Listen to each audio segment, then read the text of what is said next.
Hello, everyone. Dan Casper here. Just want to say hello, introduce myself sort of formally, and also go over some basic course organization just to give you some tips on how to, I think, navigate the course more fluidly. I also want to remind you that I am absolutely available during the week. I have some student hours posted under the instructor information tab here on the left. Drop by Zoom advisement hours. I want to be clear that even though this is an asynchronous course and we don't meet face-to-face, I'm happy to meet with you face-to-face via Zoom, or I'm in person on the Stanton campus on Fridays as well. I'd be more than happy to set up a time to meet if those times don't work for you. We can discuss content or anything else. So just some basic tips on navigating the course. First thing, and you may know all of this, so I apologize if this is redundant for you. But I think that it's really important that if you're kind of like, you want to take stock of like where you're at and what's due soon and any announcements that you may have missed, you want to click this tab up here or this link up here, and it'll take you to the home page, right? And so the home page, as you can see, all of the announcements that I post will stay up here. And so if there was some information on a previous announcement that you forgot or you wanted to sort of look over again, it will all be here. Okay, so that's helpful. Sometimes I'll put links in here to the content as needed. On the right-hand side, this is really, really, really helpful because I know with a 7-week course, everything moves really quickly. It can be easy, relatively easy to lose track of the assignments. So as you can see, all the assignments are here, and you can click on them, and it'll take you to the assignment. Okay, so that's a really helpful tool if you're ever like, I just don't know where we are, what's due this week and next week. You can always just click on this link at the very top.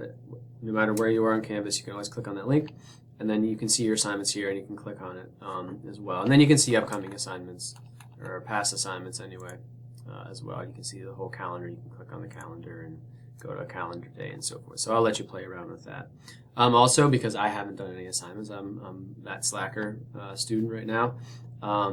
It shows me what assignments I've missed, so that can be helpful too.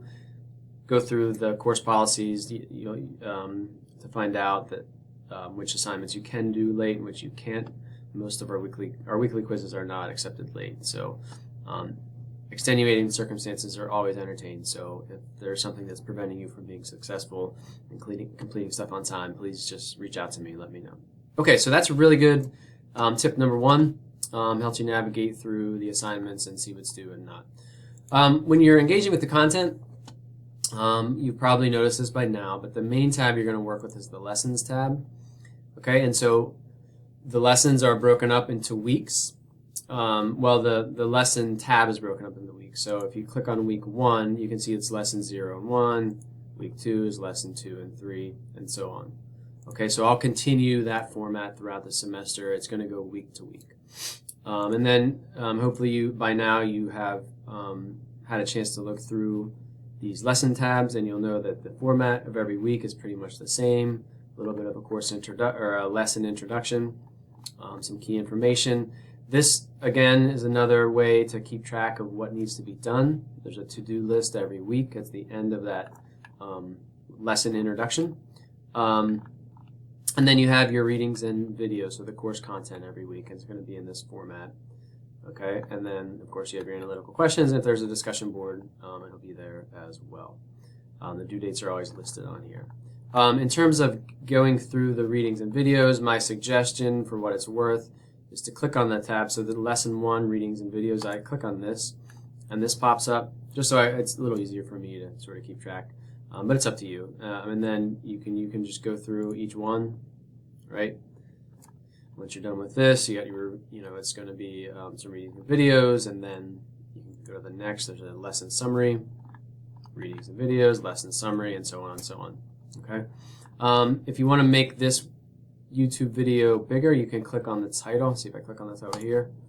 It'll kick me out, and I can maximize this and make that bigger if I want to. Okay, so that can be helpful as well. And that's, going through the content, it's all going to be like that. Okay, so we'll have in each lesson, you'll have these readings and videos, and then you can always click back on the main lesson tab, and then you have your analytical questions. You absolutely are welcome to open up the question set before you start doing the readings and so forth. That's probably what I would do if I were taking the course, but it's up to you. But just so you know, you're welcome to open that up.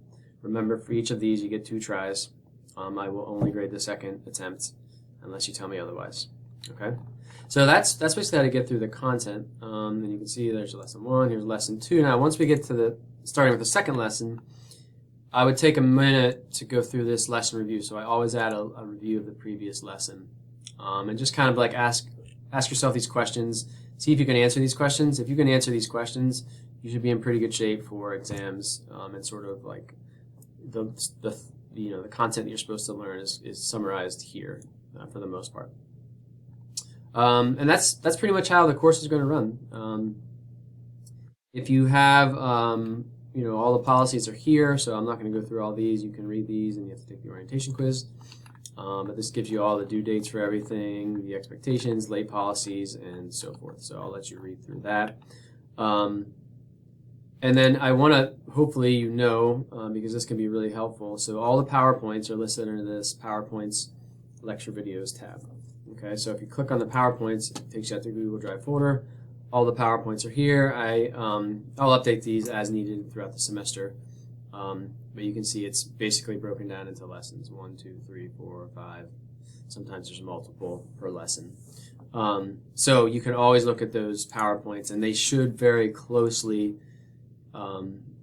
align with my summary videos at the end of each subsection of the lesson.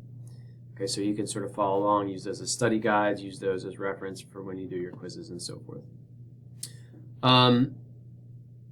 Then we have, if you have a question, make sure you post it. You can post it here. I try to keep track of this have a question discussion board. I get a notification up here if you post something. So I'll try to keep up with that as much as possible, but you're welcome to answer other people's questions as well. And finally, with the instructor information, there I am. This tells you when I'm available with my student hours. It gives you the link that's embedded in here, so you can always click on here. It's open. It's just open hours. Drop-in hours is what I mean. So you can just drop in during these times. If you can't, then you can always schedule a meeting with me, or send me an email. Okay, so that's really all I wanted to go over. Again, navigating the course, where you can find everything, how to get through the lessons, how to find those PowerPoints is really important, and also, again, to reiterate, I'm more than happy to meet with you, more than happy to talk to you during the student hours. So hopefully I will be able to meet some of you face-to-face or on Zoom throughout the semester. And I hope you enjoy the course.